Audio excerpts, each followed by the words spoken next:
গণ অভ্যুত্থানে আহতদের দেখতে গিয়ে তোপের মুখে স্বাস্থ্য উপদেষ্টা, 4 উপদেষ্টাকে হাসপাতালে যেতে আলটিমেটাম।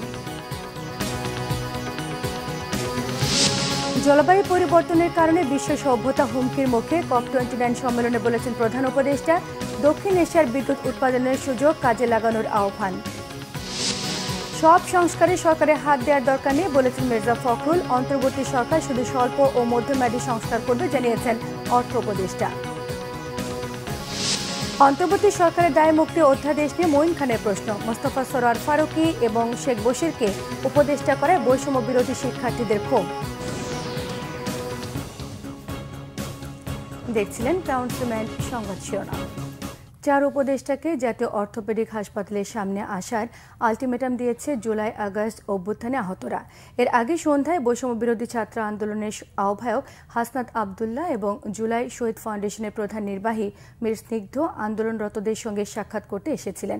তাদের কাছে বিক্ষোভকারীরা জানিয়েছেন তথ্য ও সম্প্রচার উপদেষ্টা, শ্রম ও কর্মসংস্থান উপদেষ্টা, স্বাস্থ্য উপদেষ্টা এবং সমাজ কল্যাণ উপদেষ্টাকে জাতীয় অর্থোপেডিক হাসপাতালের সামনে আসতে হবে। তবে কোন কোন দাবির প্রেক্ষিতে তারা রাজপথে অবস্থান করেছেন তা জানাতে অস্বীকৃতি জানিয়েছেন বিক্ষোভকারীরা।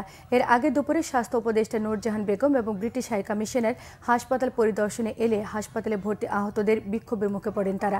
এরপর দুপুর 1টা থেকে হাসপাতালের সামনের সড়কে অবস্থান কর্মসূচি পালন করছেন বিক্ষুব্ধরা।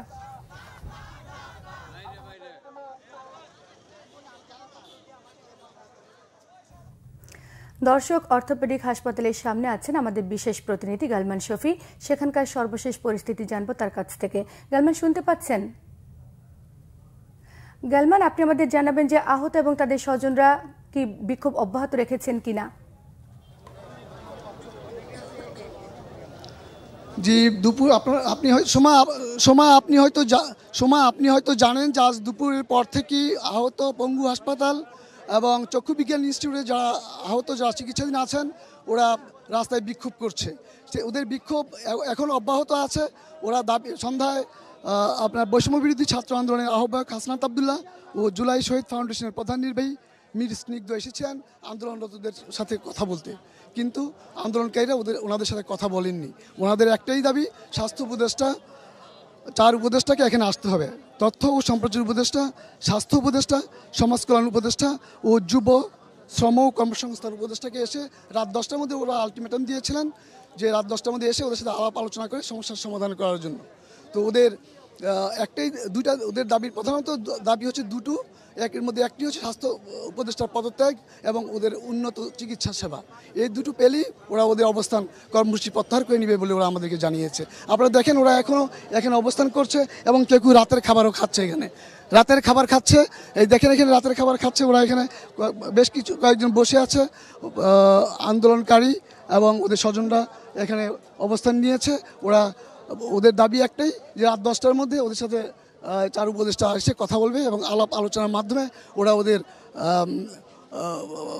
কর্মসূচি প্রত্যাহারের একটা সিদ্ধান্ত নেবে এবং ঘোষণা দিবে। কিন্তু এখনও পর্যন্ত কোনো উপদেষ্টাই এখানে এসে পৌঁছাননি। তবে এর মধ্যে বৈষম্য বিরোধী ছাত্র আন্দোলনের আহ্বায়ক হাসনাত আবদুল্লাহ এসেছেন। উনি এখানে অবস্থান করছেন, কিন্তু উনি পঙ্গু হাসপাতালে অবস্থান করছেন, কিন্তু কেউ আন্দোলনকারীদের পক্ষ থেকে কেউ ওনার সাথে কোনো আলাপ আলোচনা করতে রাজি হচ্ছেন না। সময় এই ছিল আমার কাছে আন্দোলনের সর্বশেষ খবর। গালমান শফি, আপনাকে অসংখ্য ধন্যবাদ। জুলাই আগস্ট আন্দোলনে আহত শিক্ষার্থীদের তোপের মুখে হাসপাতাল ছাড়লেন স্বাস্থ্য উপদেষ্টা নূরজাহান বেগম। বুধবার রাজধানীর জাতীয় অর্থোপেডিক ও পুনর্বাসন হাসপাতাল নিটোরে এই ঘটনা ঘটে। সঠিক চিকিৎসা থেকে বঞ্চিত হওয়া এবং আহতদের জন্য বরাদ্দ অর্থ না পাওয়ার অভিযোগ আহত শিক্ষার্থীদের। আরও জানাচ্ছেন দীপন দেওয়ান।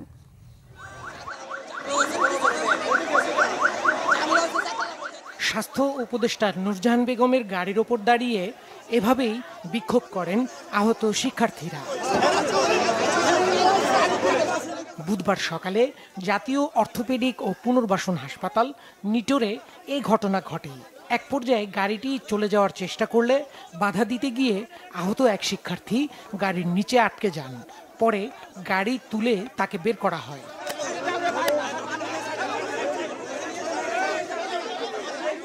বুধবার সকাল 11:30টার দিকে জুলাই আগস্ট আন্দোলনে আহত শিক্ষার্থীদের দেখতে পঙ্গু হাসপাতালে যান ঢাকায় নিযুক্ত British high commissioner Sarah Cooke এবং স্বাস্থ্য উপদেষ্টা নূরজাহান বেগম। কয়েকজনের সাথে কথা বলে চলে যাওয়ার সময় আহত শিক্ষার্থীরা ক্ষোভ প্রকাশ করেন। এক পর্যায়ে তোপের মুখে হাসপাতাল থেকে বেরিয়ে যান ব্রিটিশ হাই কমিশনার ও স্বাস্থ্য উপদেষ্টা। পরে শিক্ষার্থীরা স্বাস্থ্য উপদেষ্টার গাড়ি ও প্রোটোকলে থাকা পুলিশ সদস্যদের আটকে দেন। আমরা কি 5 জন গুলি খেয়েছি একটা ওটে না হলে আমরা 48 জন আছি। 48 জনের ভিতরে 5 জন থেকে আমরা জিজ্ঞেস করতে যাই, ডাক্তার আমার ভিতরে ঢোকে না, তোমরা যাও না প্রশ্নে তোমরা কাউকে নিয়ে যায় বিশৃঙ্খলা করে পাঠায় দেয়। এভাবে 9টা ওটি করছে। আমার 9টা ওটি করলে একটা পাওয়া এরকম থাকে। 14 দিন পরে আইসা সিলিকাটার 2 মাস পর আমার ভর্তি নেয় না 2 মাস পর আমার ভর্তি নিচ্ছে। কেন এরকম হবে? আমাদের যে টাকাটা পাওয়ার কথা 1 লাখ টাকা করে পাওয়ার কথা, আমাদের ফরম চলে গেছে, আমাদের টাকা কেন এখনো আসতেছে না? এক পর্যায়ে স্বাস্থ্য উপদেষ্টা ও পুলিশ প্রোটোকলের গাড়ি হাসপাতালের বাইরে বের করে দিলে আহত শিক্ষার্থীরা রাস্তা অবরোধ করে বিক্ষোভ করতে থাকেন। বন্ধ হয়ে যায় যান চলাচল, দুর্ভোগে পড়েন সাধারণ মানুষ। পরিস্থিতি নিয়ন্ত্রণে পুলিশ, র্যাব, সেনাবাহিনীর সদস্যদের মোতায়েন করা হয়। আহত অবস্থায় এখানে এসে রাস্তায় এসে দাঁড়িয়েছেন এবং তারা তাদের সুচিকিৎসার দাবিতে এবং তারা যেন স্বাস্থ্যগত এই সকল চিকিৎসার ক্ষেত্রে যেন একটু সহযোগিতা পান, ওনাদেরকে আশ্বস্ত করুক যে ওনাদেরকে সহযোগিতা দেওয়া হবে। সেই সহযোগিতা পাওয়ার জন্য ওনারা এখানে দাঁড়িয়েছেন ওনাদের দাবিগুলো নিয়ে। দীপন দেওয়ান, বাংলা ভিশন, ঢাকা। প্রধান উপদেষ্টা ডক্টর মোহাম্মদ ইউনূস বলেছেন, জলবায়ু পরিবর্তনের কারণে মানব সভ্যতা হুমকির মুখে, তাই টেকসই পৃথিবী গড়ে তুলতে ভিন্ন ধারার সভ্যতা গড়ে তোলার উপর জোর দিয়েছেন তিনি। আজারবাইজানের রাজধানী বাকুতে জলবায়ু সম্মেলনে দেওয়া ভাষণে অধ্যাপক ইউনূস এসব কথা বলেন। জলবায়ুর বিপর্যয় থেকে বাঁচতে তেল, গ্যাস এবং কয়লার মতো জীবাশ্ম জ্বালানির ব্যবহার বন্ধের পরামর্শ দেন তিনি। এদিকে সাইডলাইনে বিশ্ব স্বাস্থ্য সংস্থার আলোচনায় শান্তিতে নোবেলজয়ী অর্থনীতিবিদ বলেছেন, মাথাপিছু মাসে মাত্র $5 বিনিয়োগ করলে সবার জন্য টেকসই স্বাস্থ্যসেবা নিশ্চিত করা সম্ভব। এজন্য বিশ্বের ওষুধ কোম্পানিগুলোকে সামাজিক ব্যবসার আওতায় আনার পরামর্শ দিয়েছেন ডক্টর মোহাম্মদ ইউনূস। আজারবাইজানের বাকু থেকে বিস্তারিত জানাচ্ছেন জিয়াউল হক সবুজ। মিনি ইউরোপ খ্যাত আজারবাইজানের বাকুতে চলছে বিশ্ব জলবায়ু সম্মেলন। 29তম আসরের তৃতীয় দিনেও ব্যস্ত সময় পার করেছেন অন্তর্বর্তী সরকারের প্রধান উপদেষ্টা ডক্টর মোহাম্মদ ইউনূস। সম্মেলনের মূল অধিবেশন সরকার ও রাষ্ট্রপ্রধানদের আলোচনায় অংশ নেন নোবেলজয়ী এই অধ্যাপক। এ সময় তিনি জলবায়ুর বিপর্যয়কে সাদা চোখে না দেখে ভিন্ন দৃষ্টিতে দেখার আহ্বান জানান। জলবায়ুর পরিবর্তনের কারণে ধ্বংস হতে যাওয়া পরিবেশের নিরাপত্তায় বিশ্ব নেতাদের কার্বনমুক্ত ভিন্ন ধারার জীবনযাত্রা গড়ার তাগিদ দেন doctor Mohammad Yunus. In order to survive, we need to create another civilization, another culture, a counterculture which is based on a different lifestyle. It will be based on zero waste. It will limit consumption to essential needs, leaving no residual waste.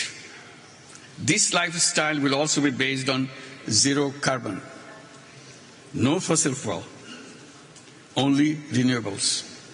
জলবায়ু সংকটের তীব্রতা থেকে রেহাই পেতে তেল, gas, কয়লার মতো জীবাশ্ম জ্বালানির ব্যবহার বন্ধ করে নবায়নযোগ্য জ্বালানি ব্যবহারে বিশ্ব নেতাদের প্রতি আহ্বান জানান অন্তর্বর্তী সরকার প্রধান।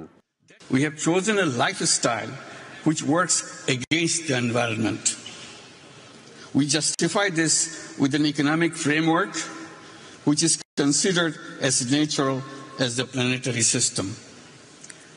That economic framework thrives on limitless consumption. পরে বিশ্ব স্বাস্থ্য সংস্থার এক আলোচনায় অংশ নেন ডক্টর মোহাম্মদ ইউনূস। বিশ্ববাসীর জন্য সর্বজনীন টেকসই স্বাস্থ্যসেবা নিশ্চিতে ওষুধ কোম্পানিগুলোকে সামাজিক ব্যবসার আওতায় আনার পরামর্শ দেন তিনি। So please think, that's the power. And when we are coming to healthcare, that's the message that I give. We can solve all the healthcare problem in the world. Simply, we are still stuck with the old ways of thinking about the healthcare. The technology that we have in the healthcare today is good enough to make things happen in the world. এদিকে সম্মেলনের ফাঁকে বিভিন্ন stall ও pavilion ঘুরে দেখেন doctor Mohammad Yunus. কথা বলেন বিভিন্ন দেশের সরকার এবং আন্তর্জাতিক সংস্থার প্রতিনিধিদের সঙ্গেও। এ সময় নোবেলজয়ী এই অধ্যাপককে এক নজর দেখা ও ছবি তোলার জন্য ভিড় করেন অনেকে। জলবায়ু পরিবর্তনের ক্ষতি মোকাবেলায় 2030 সাল নাগাদ অন্তত $170 বিলিয়ন প্রয়োজন, এমনটাই ধারণা করছে বিভিন্ন আন্তর্জাতিক ব্যাংক ও সংস্থাগুলো। যদিও অন্যরা বলছে এই সংখ্যা অন্তত 400 বিলিয়ন ডলারে উন্নীত করা প্রয়োজন। তবে এর চাইতেও বড় জরুরি বিষয় হচ্ছে তেল, গ্যাস বা কয়লার মতো জীবাশ্ম জ্বালানির ব্যবহার একেবারে বন্ধ করা। তা না হলে কার্বন নিঃসরণের ক্ষতিকর প্রভাব থেকে গোটা বিশ্বকে রক্ষা করা কঠিন হয়ে পড়বে। জিয়াউল হক সবুজ, Bangla vision, Baku, Azerbaijan. BNP মহাসচিব মির্জা ফখরুল ইসলাম আলমগীর বলেছেন, সব সংস্কারে অন্তর্বর্তী সরকারের হাত দেওয়ার দরকার নেই। ঠাকুরগাঁওয়ের কালীবাড়ি এলাকায় নিজ বাসভবনে সাংবাদিকদের সঙ্গে আলাপকালে আগামী নির্বাচন নিয়ে শঙ্কা প্রকাশ করেন বিএনপি মহাসচিব। এ সময় অন্তর্বর্তীকালীন সরকার এখন পর্যন্ত কোনো রোড ম্যাপ দেয়নি বলে অভিযোগ করেন তিনি বলেন, নির্বাচন ব্যবস্থাকে সংস্কার করার জন্য একটি কমিটি করার পাশাপাশি রাজনৈতিক দলগুলোর মতামত জানতে অন্তর্বর্তী সরকারের পক্ষ থেকে চিঠি দেওয়া হয়েছে। আওয়ামী লীগের সমালোচনা এবং জাতীয় ঐক্য নিয়েও কথা বলেছেন মির্জা ফখরুল। এর আগে ঠাকুরগাঁও জেলা বিএনপির দলীয় কার্যালয়ের ভিত্তিপ্রস্তর স্থাপন করেছেন বিএনপি মহাসচিব। সবচেয়ে জরুরি যে জিনিসটা প্রয়োজন সেই জিনিসটা হচ্ছে যে একটি একদম অবাধ, নিরপেক্ষ, সকলের কাছে গ্রহণযোগ্য একটি নিরপেক্ষ নির্বাচন এবং সেই নিরপেক্ষ নির্বাচনের পূর্বে নির্বাচন ব্যবস্থাকে সেই নির্বাচনের জন্য উপযোগী করে তোলার জন্য, লেভেল প্লেইং ফিল্ড তৈরি করার জন্য, তার জন্য উপযোগী করে তোলা, সেই বিষয়গুলো আমরা বলেছি। সেই সংস্কারগুলো দ্রুত করা প্রয়োজন। দেশের রাজনৈতিক সংকট মোকাবেলা, অর্থনৈতিক সংকট মোকাবেলা, সব কিছুর জন্য এখানে একটা নির্বাচিত সরকার, নির্বাচিত পার্লামেন্ট অত্যন্ত জরুরি। বিতর্কিতরা প্রশাসনে যাবে আর আওয়ামীরা মন্ত্রণালয় পরিচালনা করবে, তা মেনে নেওয়া হবে না বলে হুঁশিয়ারি দিয়েছেন বিএনপি চেয়ারপারসনের উপদেষ্টা জয়নুল আবদিন ফারুক। তিনি বলেছেন, বিতর্কিত ব্যক্তিদের কবলে পড়ে নির্বাচন যাতে বিলম্বে না হয়। এদিকে সিন্ডিকেটের সদস্যদের গ্রেফতার করতে না পারায় ভোগ্যপণ্যের দাম কমছে না বলে অভিযোগ করেছেন বিএনপির সিনিয়র যুগ্ম মহাসচিব রুহুল কবির রিজভী আহমেদ। রিপোর্ট করছেন সিকান্দার রহমান। রাজধানীর নয়াপল্টনের ভাসানী ভবনে ওলামা দল ঢাকা মহানগর উত্তরের পরিচিতি সভা হয়। বিএনপি চেয়ারপারসনের উপদেষ্টা জয়নুল আবদিন ফারুক বলেন, যতক্ষণ নির্বাচন না হবে ততক্ষণ অন্তর্বর্তী সরকারকে সমর্থন দেবে বিএনপি। নির্বাচন ছাড়া অন্য পথে আগালে জনগণ তা প্রত্যাখ্যান করবে। এমন একটি পথে আপনারা এগোবেন না যেটা জনগণ আপনাদেরকে আবার প্রত্যাখ্যান শুরু করতে পারে। আমাদের দাবি, সংস্কারও চলবে, নির্বাচনের রোড ম্যাপও চলবে। নির্বাচন তো দিতেই হবে। সংস্কার করেন, এমন সংস্কার হাতে নেবেন না যেটা জনপ্রতিনিধিরা করবে, সেমন সংস্কারে হাত দেওয়া উচিত হবে না। তাই নির্বাচন চাই, নির্বাচনের দিনক্ষণ চাই, নির্বাচনের প্রস্তুতি চাই, নির্বাচন কমিশন গঠন চাই, সংস্কারও চাই, নির্বাচনও চাই, কিন্তু বিতর্কিত ব্যক্তিদের ষড়যন্ত্রের কবলে পড়ে আবার যেন নির্বাচন বিলম্বিত না হয়। এদিকে বিএনপির ভারপ্রাপ্ত চেয়ারম্যান তারেক রহমানের নির্দেশনায় ফ্যাসিবাদ বিরোধী আন্দোলনে চোখ ক্ষতিগ্রস্তদের এবং নিম্নবিত্ত মানুষের চোখের সেবায় কর্মসূচির আয়োজন করে আমরা বিএনপি পরিবার। সিন্ডিকেটের বিরুদ্ধে শক্ত অবস্থান নেয়ার কথা বলেন দলের সিনিয়র যুগ্ম মহাসচিব রুহুল কবির রিজভী। বিপদ তো তাদেরও হবে, আমাদেরও হবে। কোনো ফাঁক দিয়ে যদি ওই দানবরা ঢুকে পড়ার চেষ্টা করে, সেটার জন্য তো অন্তর্বর্তীকালীন সরকারের জন্য শুভ হবে না। আমরা বলেছি যে মার্কেটগুলো এখনো আওয়ামী লীগের সিন্ডিকেটের কাছে, বাজারগুলো তাদের সিন্ডিকেটের কাছে। আপনারা তাদের একটা লোককে আজকে ধরেছেন, একটা লোককে গ্রেপ্তার করেছেন, অথচ আপনি শুল্ক কমিয়েছেন, তারপরেও তো পেঁয়াজের দাম কমে না, তারপরেও তো রসুনের দাম কমে না, তারপরেও তো চিনির দাম কমে না, তারপরেও তো আটার দাম কমে না, তারপরেও তো সয়াবিন তেলের দাম কমে না। কেন আপনি বাজারে আপনার দাম কমছে না পণ্যের, বিশেষ করে খাদ্য পণ্যের? কারণ সিন্ডিকেট বাসদেরকে আপনারা গ্রেপ্তার করতে পারেননি। পরে আমরা বিএনপি পরিবারের পক্ষ থেকে বিনামূল্যে চোখের চিকিৎসা ও ঔষধ বিতরণ করা হয়। Sikandar Rahman, Bangla Vision, Dhaka. BNP chairperson Begum Khaleda Zia ও দলের ভারপ্রাপ্ত চেয়ারম্যান তারেক রহমানের বিরুদ্ধে আইসিটি আইনের মামলা বাতিল করেছে হাইকোর্ট। একই সঙ্গে বিএনপি নেতা শহীদুদ্দিন চৌধুরী আইনের বিরুদ্ধে 6 মামলা বাতিল করেছে হাইকোর্ট। বিচারপতি এ.কে.এম. আসাদুজ্জামান এবং বিচারপতি সৈয়দ রিফাত হোসেনের সমন্বয়ে গঠিত হাইকোর্ট বেঞ্চ এই রায় দেন। আদালতে খালেদা জিয়া এবং তারেক রহমানের পক্ষে শুনানি করেন ব্যারিস্টার চৌধুরী ইশরাক আহমেদ সিদ্দিকী। বলেন, খালেদা জিয়া ও তারেক রহমানকে হয়রানি করতে চট্টগ্রামের আদালতে এই মামলা দায়ের করা হয়েছিল। মামলার বিষয়বস্তুর সঙ্গে আসামিদের কোনো সংশ্লিষ্টতা নেই। দীর্ঘদিনেও আসামিদের বিরুদ্ধে কোনো তথ্য প্রমাণ হাজির করতে পারেনি বাদী। শুধুমাত্র রাজনৈতিক হয়রানির উদ্দেশ্যে খালেদা জিয়া এবং তারেক রহমানের বিরুদ্ধে এই মামলা দায়ের করা হয়েছে। শুনানি শেষে আদালত বেগম জিয়া এবং তারেক রহমানকে এই মামলা থেকে অব্যাহতি দেয়। অর্থ উপদেষ্টা ড. সালাউদ্দিন আহমেদ বলেছেন, দীর্ঘমেয়াদী সংস্কার রাজনীতিবিদদেরই করতে হবে। পিকেএসএফ দিবসের আলোচনা সভায় তিনি এসব কথা বলেন। অর্থ উপদেষ্টা বলেন, অন্তর্বর্তী সরকার শুধু স্বল্প ও মধ্যমেয়াদী সংস্কার করবে, একটি পথরেখা তৈরি করে দেবে। তবে এই পথ এগিয়ে নিতে হবে রাজনীতিবিদদেরই। এই পথ এড়ানো কোনোভাবে ঠিক হবে না বলেও স্মরণ করিয়ে দেন তিনি। ড. সালাউদ্দিন আহমেদ বলেছেন, দেশের অর্থনীতির ক্ষতটা অনেক গভীর, সব জায়গায় বিশৃঙ্খলায় ভরা।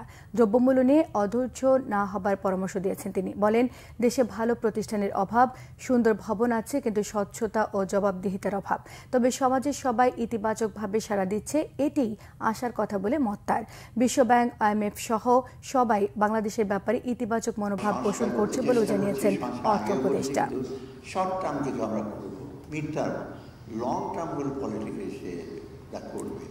কিন্তু আমি ওদের বলেছি, পছন্দ করি না অনেক পলিটিশিয়ান, যে আমরা যেগুলো করছি ব্যাংক সেক্টরে, আমরা একটা ফুটপ্রিন্ট রেখে যাব, যে অ্যাটলিস্ট এইটার উপর দিয়ে আপনি হাঁটবেন। আমাদের ফুটপ্রিন্টটা মুছে দিয়ে আমরা করে হাঁটবেন, যেটা পলিটিক্যাল গভর্নমেন্টের বেশি। আগে কী করেছে সব রেখে দাও, আমরা নতুন করে শুরু করবো। ডেড ওয়েট লস, সমস্ত ইনভেস্টমেন্টগুলো নষ্ট হয়। আমরা বলেছি, এক পলিটিশিয়ান বলেছেন, ঠিক আছে দেখি, আমরা না, আপনারা আমাদের ফুটপ্রিন্টটা অ্যাভয়েড করতে পারবেন না, কারণ আমরা যেটা করব জনগণের ভালো, জনগণই আপনাদের চাপ দেবে। আমরা আমাদের কিছু করবো না, কারণ মানুষের উপর এটা ওনারা করেছিলেন। Why don't you continue it? BNP চেয়ারপারসনের উপদেষ্টা আব্দুস সালাম বলেছেন, কেবল রাজনৈতিক কারণেই ঢাকা সিটিকে 2 ভাগে বিভক্ত করেছিলেন শেখ হাসিনা। পুরনো ঢাকার মানুষের টাকায় উত্তর সিটি কর্পোরেশন সাজিয়ে দক্ষিণ সিটির মানুষের সঙ্গে অবিচার করা হয়েছে বলে মন্তব্য করেছেন তিনি। অবিভক্ত ঢাকার সবশেষ মেয়র সাদেক হোসেন খোকার 5ম মৃত্যুবার্ষিকী উপলক্ষে দোয়া ও স্মরণ সভায় তিনি এসব কথা বলেন।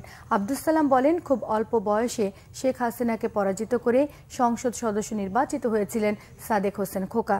সব দলমতের মানুষের কাছে তুমুল জনপ্রিয় ছিলেন অবিভক্ত ঢাকার জননন্দিত মেয়র খোকা। বক্তারা বলেন, ঢাকার মানুষের কল্যাণে নিরলসভাবে কাজ করেছেন প্রয়াত মেয়র। জনকল্যাণে নেয়া সাদেক হোসেন খোকার কাজগুলো ঢাকাবাসী চিরদিন স্মরণে রাখবে বলেও উল্লেখ করেন তারা।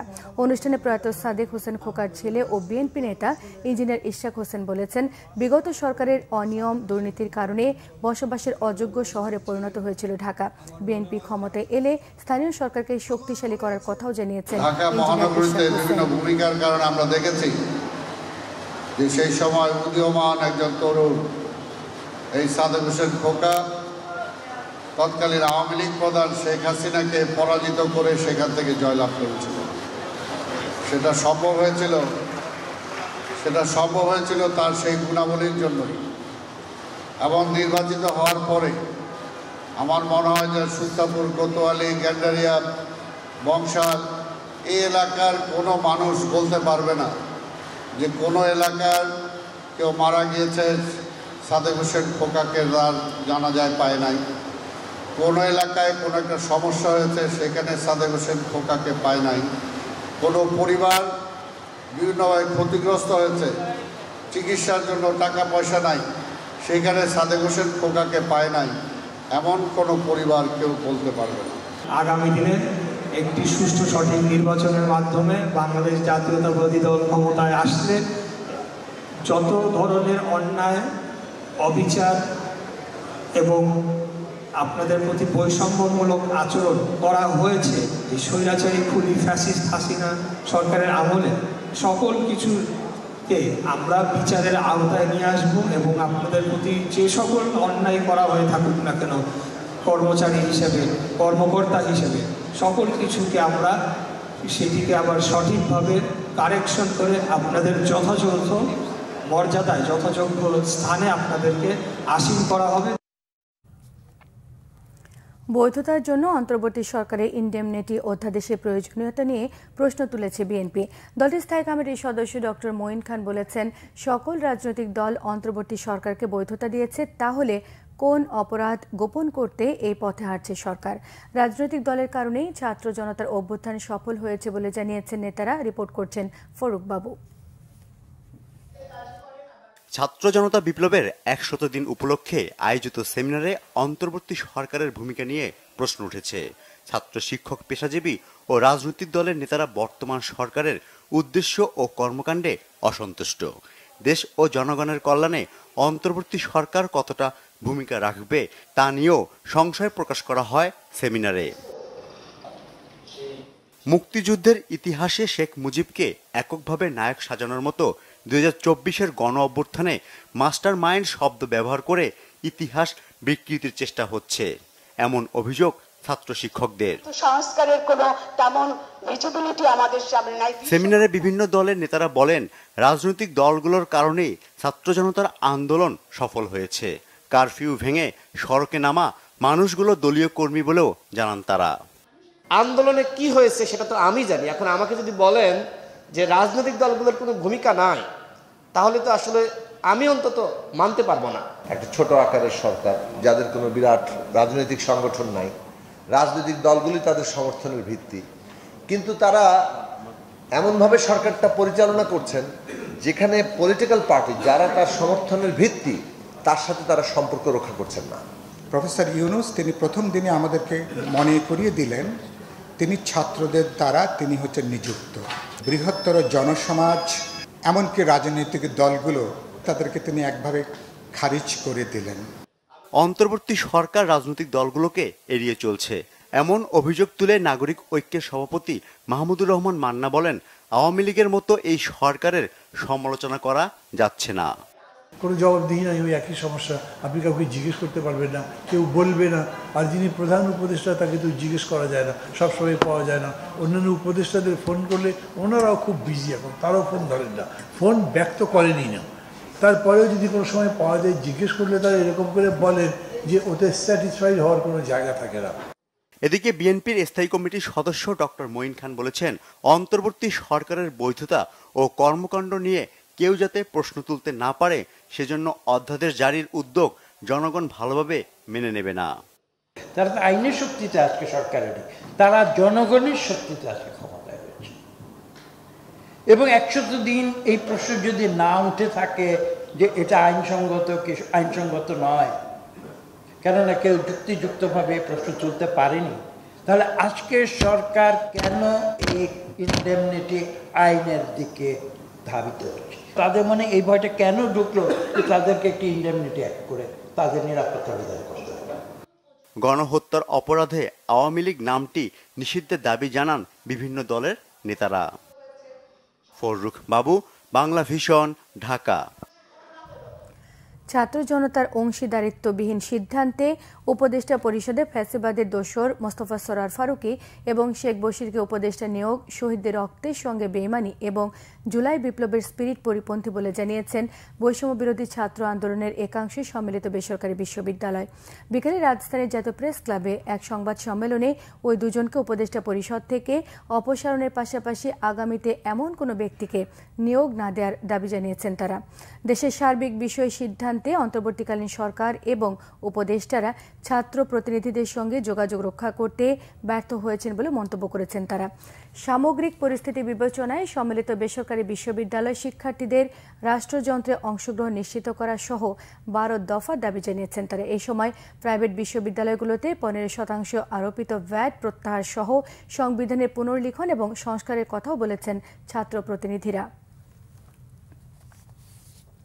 এদিকে অন্তর্বর্তী সরকারে উত্তরাঞ্চল থেকে কোনো উপদেষ্টা না রাখার প্রতিবাদে 4 ঘণ্টা ঢাকা রংপুর মহাসড়ক অবরোধ করে বিক্ষোভ করেছে বৈষম্য বিরোধী আন্দোলনের শিক্ষার্থীরা। দাবি আদায় না হওয়া পর্যন্ত কঠোর আন্দোলনের হুঁশিয়ারি তাদের। শিক্ষার্থীরা সকালে রংপুর নগরীর লালবাগ থেকে বিক্ষোভ মিছিল নিয়ে অবস্থান নেয় মডার্ন মোড়ে। পরে ঢাকা রংপুর মহাসড়ক অবরোধ করে তারা। আন্দোলনকারীদের অভিযোগ, দেশের একই বিভাগ থেকে 13 জন উপদেষ্টা রাখার বিষয়টি রহস্যজনক। তাই বিষয়টি বিবেচনা করে 24 ঘণ্টার মধ্যে উত্তরাঞ্চল থেকে নতুন করে উপদেষ্টা নিয়োগ দেওয়ার দাবি জানানো হয়েছে। তা না হলে রাজপথ, রেলপথ অবরোধের মতো কঠোর কর্মসূচি দেওয়ার হুঁশিয়ারি দিয়েছেন তারা। বেগম রোকেয়া বিশ্ববিদ্যালয়, রংপুর সরকারি college, Carmichael college, police line school and college, Rangpur medical college সহ বিভিন্ন শিক্ষা প্রতিষ্ঠানের শিক্ষার্থীরা এই আন্দোলনে অংশ নেন। অবরোধের ফলে মহাসড়কের দুধারে তীব্র যানজট সৃষ্টি হয়েছে। বাংলা একাডেমি আর সোহরাওয়ার্দী উদ্যান মিলিয়েই আগের মতো বইমেলা আয়োজন হচ্ছে বলে জানিয়েছেন সংস্কৃতি বিষয়ক উপদেষ্টা মোস্তফা সরোয়ার ফারুকী। বুধবার সচিবালয়ে এক ব্রিফিংয়ে তথ্য জানিয়েছেন তিনি। সংস্কৃতি বিষয়ক উপদেষ্টা জানান, গ্রুপ থিয়েটার ফেডারেশনের সঙ্গে সৃষ্ট ভুল বোঝাবুঝি দূর হয়েছে। আগামী 15 নভেম্বর সারা দেশে গ্রুপ থিয়েটারের প্রতিবাদ কর্মসূচিও স্থগিত করেছেন নেতারা। তবে নাট্যকর্মীদেরও দায়িত্বশীল আচরণের আহ্বান জানান সংস্কৃতি উপদেষ্টা। জুলাই বিপ্লবের ন্যারেশন দাঁড় করানোই এখন সংস্কৃতি মন্ত্রণালয়ের দায়িত্ব বলে মন্তব্য করেছেন তিনি। জানান, জাতি, ধর্ম, বর্ণ নির্বিশেষে সবার মেল বন্ধনের চিত্র তুলে ধরার পাশাপাশি পতিত স্বৈরাচার মুক্তিযুদ্ধের চেতনার কথা বলে কিভাবে গুম, খুন, দুর্নীতি করেছিল তাও তুলে ধরা হবে। আধুনিক ও যুগোপযোগী প্রশিক্ষণের মাধ্যমে সক্ষমতা অর্জন করে একবিংশ শতাব্দীর কঠিন চ্যালেঞ্জ মোকাবেলায় প্রস্তুত থাকতে সেনা সদস্যদের প্রতি আহ্বান জানিয়েছেন সেনাবাহিনী প্রধান জেনারেল ওয়াকারুজ্জামান। যশোরে সেনানিবাসে কোর অফ সিগন্যালসের বাৎসরিক অধিনায়ক সম্মেলনে তিনি আহ্বান জানান। কোর অফ সিগন্যালসের কর্মকর্তাদের সঙ্গে মতবিনিময় করেন সেনাবাহিনী প্রধান। এই কোরের প্রযুক্তিগত উন্নয়ন, গবেষণা, পেশাগত দক্ষতা বৃদ্ধি এবং ভবিষ্যৎ পরিকল্পনা সহ বিভিন্ন বিষয়ে আলোকপাত করেন। এর আগে সকালে সিগন্যাল ট্রেনিং সেন্টার অ্যান্ড স্কুলের সম্মেলন কক্ষে সম্মেলনে যোগ দেন জেনারেল ওয়াকারুজ্জামান। সেখানে পৌঁছলে সেনাপ্রধানকে অভ্যর্থনা জানান আর্মি ট্রেনিং অ্যান্ড ডক্ট্রিন কমান্ডের জিওসি, কোর অফ সিগন্যালসের জ্যেষ্ঠ অফিসার, অ্যাডজুটেন্ট জেনারেল এবং MIST কমান্ডেন্ট, যশোর এরিয়ার 55 পদাতিক ডিভিশনের জিওসি ও এরিয়া কমান্ডার এবং সিগন্যালস ট্রেনিং সেন্টার অ্যান্ড স্কুলের কমান্ডেন্ট।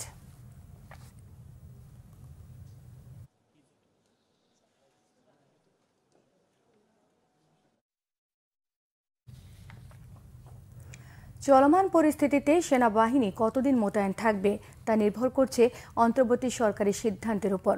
ছাত্র জনতার অভ্যুত্থান পরবর্তী সেনাবাহিনী মোতায়েন এবং দেশের আইন শৃঙ্খলা পরিস্থিতি নিয়ে বুধবার এক ব্রিফিংয়ে এসব কথা জানান সেনা সদরের কর্নেল স্টাফ ইন্তেকাব হায়দার খান। তিনি জানান, 2-1টি নেতিবাচক ঘটনা ছাড়া সেনাবাহিনীর পাশাপাশি অন্য আইন শৃঙ্খলা বাহিনীর সহায়তার কারণে পরিস্থিতি ভালো রয়েছে। সামনের দিনে পরিস্থিতির আর উন্নতি হবে বলেও জানিয়েছেন তিনি। এই সময় লুট হওয়া অস্ত্র উদ্ধার, আসামি আটক, শিল্প বিশৃঙ্খলা নিয়ন্ত্রণে সেনাবাহিনীর সফলতার পরিসংখ্যান তুলে ধরেছেন তিনি। সাংবাদিকদের এক প্রশ্নের জবাবে তিনি জানান, দেশের সার্বভৌমত্ব রক্ষায় নিরলসভাবে কাজ করবে সেনাবাহিনী। আইন শৃঙ্খলা পরিস্থিতির উন্নয়নে সরকারের অন্য বাহিনীর সহায়তার প্রশংসা করেছেন তিনি। নন্দিত কথা সাহিত্যিক হুমায়ুন আহমেদের ৭৬তম জন্মবার্ষিকী আজ। প্রতি বছরের ন্যায় এবারও গাজীপুরের নুহাশপল্লীতে দিনব্যাপী নানা আয়োজনে পালিত হচ্ছে দিনটি। সকাল থেকে ভক্ত অনুরাগীরা ফুল নিয়ে শুভেচ্ছা জানাতে যান নুহাশপল্লীতে। গাজীপুর থেকে রিপোর্ট করছেন মীর মোহাম্মদ ফারুক। প্রয়াণের বহু বছর পরও হুমায়ুন আহমেদ অমলিন কোটি ভক্তের হৃদয়ে। বইমেলা এলে এখনো বাতাসে তার বইয়ের ঘ্রাণ খুঁজে ফেরেন অসংখ্য পাঠক। কবর জিয়ারত সহ নানা আয়োজনে নন্দিত কথা সাহিত্যিক হুমায়ুন আহমেদের ৭৬তম জন্মদিন পালন করেন ভক্তরা। আমি এখানে এসেছি আজ হুমায়ুন আহমেদের বার্থডে বলে। নুহাশপল্লীতে এসে একটা ভীষণ শূন্যতা অনুভব করছি। সেটা হচ্ছে হুমায়ুন আহমেদ স্যার আজ আমাদের মাঝে নেই। ওনার স্থান আমার হৃদয়ে। আমি ওনার অনেক বই পড়েছি। স্যারকে শ্রদ্ধা জানানোর জন্য এখানে আসা। নুহাশপল্লীর প্রতিটা গাছপালা নুহাশপল্লী দেখে আমরা মনে হয় আমাদের কাছে স্যার আছে। ১৯৪৮ সালের এই দিনে নেত্রকোনার কেন্দুয়ার কুতুবপুরে হুমায়ুন আহমেদের জন্ম। হুমায়ুন আহমেদ তার দীর্ঘ 4 দশকের সাহিত্য জীবনে উপহার দিয়েছেন সারা জাগানো সব উপন্যাস, তৈরি করেছেন হিমু মিসির আলীর মতো জনপ্রিয় চরিত্র। নির্মাতা হিসেবেও উপহার দিয়েছেন জনপ্রিয় নাটক এবং চলচ্চিত্র। বহু পুরস্কারে ভূষিত হয়েছেন তিনি। আমরা এইটুকুন মাথায় রাখি যে আমাদের ফিউচার, আমাদের জেনারেশন, তাদের তো এগুলা ছোটখাটো হলেও জানতে হবে, মাথায় রাখতে হবে বাংলার ব্যাপারে, বাংলাদেশের ব্যাপারে। তো পুরো বাংলা ভাষাটা, এই আমার বাবার জন্মদিন, পুরো বাংলা ভাষার ব্যাপারে আমরা একটু চিন্তা করি, এভাবে আমরা এইবার মনে রাখিও না। আগামী 1 বছরের মধ্যেই কথা সাহিত্যিক হুমায়ুন আহমেদ স্মরণে জাদুঘর তৈরি করা হবে জানালেন স্ত্রী মেহের আফরোজ শাওন। সযত্নে সবকিছু রাখা আছে, কিন্তু জাদুঘরটা এখনো করতে পারিনি। আসলে অনেকগুলো কারণ, প্রধান কারণ হচ্ছে আসলে কি বলবো, প্রধান কারণটা আর্থিক। আমরা নুহাশপল্লীর যেই আয় হয়, সেই আয় দিয়ে নুহাশপল্লীরই পরিচালনা হয়, পাশাপাশি হুমায়ুন আহমেদের স্কুলের কিছুটা পরিচালনা হয়। ক্ষণজন্মা এই কথাশিল্পী ক্যান্সারে আক্রান্ত হয়ে পৃথিবী ছেড়ে যান 2012 সালে, কিন্তু মুগ্ধ পাঠকের হৃদয়ে তিনি বেঁচে আছেন, বেঁচে থাকবেন তাঁর অমূল্য সৃষ্ট কর্মে। Bangla vision news desk. আরো কিছু খবর নিয়ে এখন থাকছে একটি ডেস্ক রিপোর্ট। বিএনপির যুগ্ম মহাসচিব সৈয়দ ইমরান সালে প্রিন্স বলেছেন, সরকার বা বিরোধী দল যে অবস্থানই থাকুক না কেন, বিএনপি জনকল্যাণে কাজ করে ও জনগণের পাশে থাকে। বিকালে ময়মনসিংহের হালুয়াঘাটে বন্যায় ক্ষতিগ্রস্তদের মাঝে ঢেউটিন বিতরণের সময় তিনি এসব কথা বলেন। আওয়ামী লীগ থেকে শিক্ষা নিয়ে জনগণের ভালোবাসা অর্জনে নেতাকর্মীদের আহ্বান জানিয়েছেন বিএনপির সাবেক সংসদ সদস্য ওয়াদুদ ভূঁইয়া। 17 বছর পর খাগড়াছড়ির মানিকছড়িতে এক সমাবেশে তিনি একথা বলেন। এ সময় হাজারো পাহাড়ি বাঙালির উপস্থিতিতে সমাবেশ স্থল জনসমুদ্রে পরিণত হয়। জাতীয় বিপ্লব ও সংহতি দিবস উপলক্ষে আলোচনা সভা হয়েছে বরিশালের গৌরনদীতে। পৌরসভার দক্ষিণ বিজয়পুর আশোকঘাটি বাস স্ট্যান্ডে এতে সভাপতিত্ব করেন গৌরনদী পৌর বিএনপির যুগ্ম আহ্বায়ক সাইফুল ইসলাম শামীম। প্রধান অতিথি ছিলেন পৌর বিএনপির ভারপ্রাপ্ত আহ্বায়ক শরীফ শফিকুর রহমান স্বপন। প্রধান বক্তা ছিলেন উপজেলা বিএনপির সদস্য সচিব জহির সাজ্জাদ হান্নান শরীফ। সভা শেষে একটি মিছিল বের করা হয়। বিএনপি যুবদল, ছাত্রদল, মহিলা দল সহ বিভিন্ন অঙ্গ ও সহযোগী সংগঠনের নেতারা মিছিলে অংশ নেন। খতমে নবুয়াত সম্মেলন ও সিরাত মাহফিল হয়েছে সিলেটে। সম্মেলনে দেশি বিদেশি ইসলামী স্কলাররা তাদের বক্তব্যে বলেন, হক বাতিলের দ্বন্দ্বে হকই জয়লাভ করে।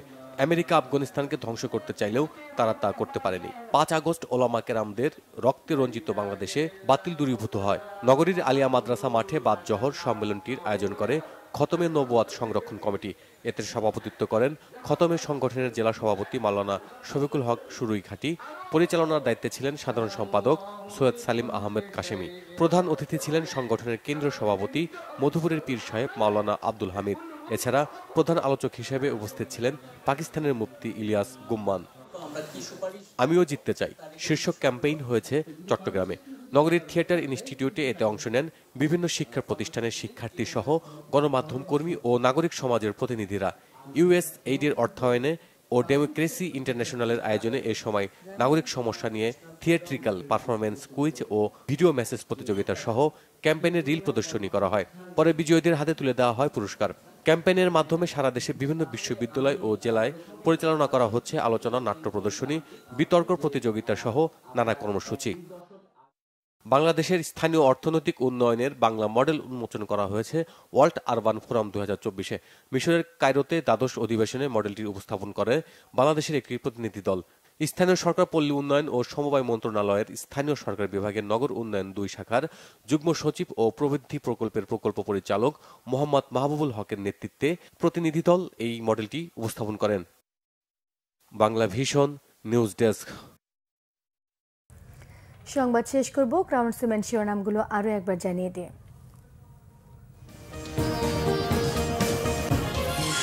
গণ অভ্যুত্থানে আহতদের দেখতে গিয়ে তোপের মুখে স্বাস্থ্য উপদেষ্টা, 4 উপদেষ্টাকে হাসপাতালে যেতে আলটিমেটাম। জলবায়ু পরিবর্তনের কারণে বিশ্ব সভ্যতা হুমকির মুখে COP29 সম্মেলনে বলেছেন প্রধান উপদেষ্টা। দক্ষিণ এশিয়ার বিদ্যুৎ উৎপাদনের সুযোগ কাজে লাগানোর আহ্বান। সব সংস্কারে সরকারের হাত দেওয়ার দরকার নেই বলেছেন মির্জা ফখরুল। অন্তর্বর্তী সরকার শুধু স্বল্প ও মধ্যমেয়াদী সংস্কার করবে জানিয়েছেন অর্থ উপদেষ্টা।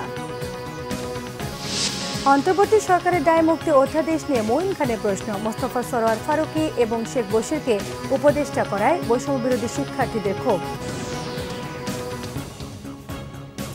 এই ছিল এখনকার মতো। পরের সংবাদ রাত 1টায় দেখার আমন্ত্রণ রইল। এছাড়া বাংলাদেশের সংবাদ ও সংবাদ সংশ্লিষ্ট অনুষ্ঠান দেখতে ভিজিট করুন www.bbnews24.com, facebook.com/বাংলাদেশি নিউজে সাবস্ক্রাইব করুন, youtube.com/বাংলাদেশি নিউজের সঙ্গে থাকায় সবাইকে ধন্যবাদ।